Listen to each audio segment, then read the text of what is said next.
iMessage is not just another app. It's the cornerstone of Apple's ecosystem strategy and a big part of what keeps people buying iPhones. Apple obviously wants you to stay within their ecosystem, and as they admitted in these emails, allowing iMessage to work across platforms will make it much easier for people to switch and would hurt Apple's business. Last year, I reviewed and compared two apps, Beeper and Text, which are both trying to build this ultimate messaging app. They pretty much both do the same thing, which is aggregating all of your messages and conversations into one single app. It's pretty amazing. And guess what? Apple absolutely hates them. And as it goes, if Apple hates your business, your days are probably counted. But this time seems to be a little different. Not only are they not dead, they actually joined forces, got a bunch of funding, and they're actually attacking Apple head on. What's actually going on here? About a year ago, I made this comparison video between Text and Beeper, which you should probably watch, by the way. They were both quite similar at that point, and they did exactly what you'd expect. They both looked like pretty much normal chat apps, except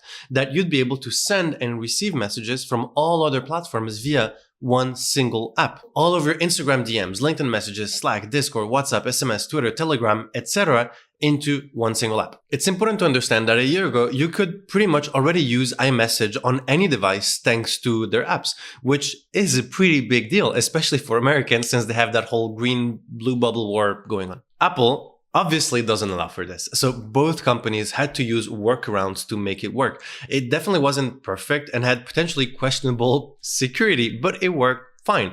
Both companies were kind of flying under Apple's radar and things were good, I guess. Then everything changed when the Beeper attacked. On December 5th, 2023, Beeper launched Beeper Mini to a lot of hype and excitement. It was an Android app that sends and receives end-to-end encrypted iMessage chats natively. Beeper completely reverse engineered Apple's iMessage protocol and found a way to register Android phone numbers with iMessage. This is a direct attack on Apple's core business. It's an attempt to bring down one of the biggest walls in Apple's walled garden ecosystem.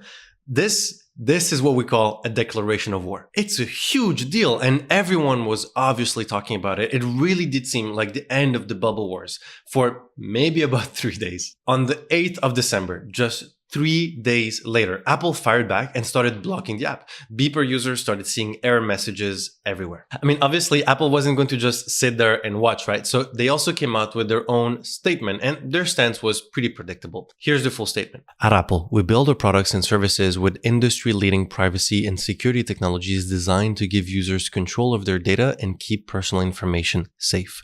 We took steps to protect our users by blocking techniques that exploit fake credentials in order to gain access to iMessage. These techniques pose significant risks to user security and privacy, including the potential for metadata exposure and enabling unwanted messages, spam, and phishing attacks.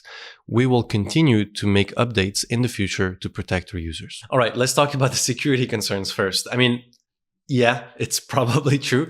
And even if things were completely secure, Apple can't really verify that and won't put their reputation on the line over this. So I can definitely understand that point. But at the same time, we also know that Apple just really wants you to keep using their services and buying their product until you're either dead or broke. I can't send my mom certain videos or she can't send me certain videos. And so we leave. Buy your mom an iPhone.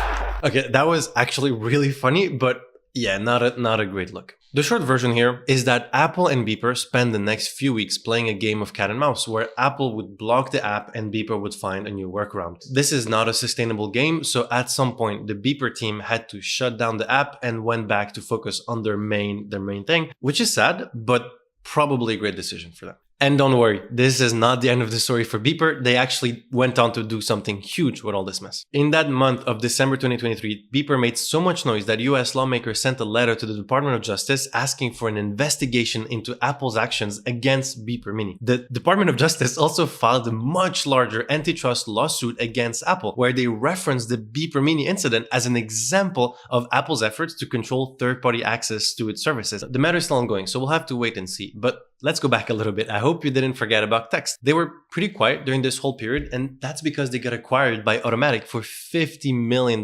in October 2023, just a couple months before this whole mess with Beeper Mini. If you don't know, Automatic is the parent company behind WordPress, Tumblr, and WooCommerce. So In October 2023, Text gets acquired. Then in December, there's the whole Beeper Mini situation. And 4 months later, in April 2024, Automatic acquired Beeper for $125 million.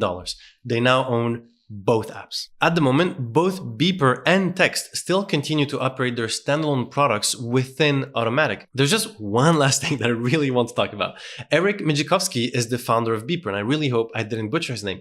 If the name rings a bell, it's because he also founded Pebble. They were making smartwatches in 2008, like way before it was cool. And they raised a record-breaking Kickstarter campaign at the time. In 2015, though, Apple released the Apple Watch, which killed the company almost instantly. And so by 2016, Pebble had ceased operations and Fitbit acquired its assets. He then became a partner at Y Combinator before starting Beeper. So this is just speculation, but the man seems to be holding a grudge against Apple, and I don't think he's done coming for them. I'm honestly really looking forward to what happens next year. Watch this space. I have a feeling that the messaging wars have just begun, and that sounds very dramatic, but let me know in the comments which side you're on, and please subscribe to make sure that you don't miss any future videos on the topic. In the meantime though, you can use both Beeper and Text for free and without waitlist, which is pretty good. If you don't know which one to use, you can watch my in-depth comparison videos. It's there for that. So enjoy and see you soon.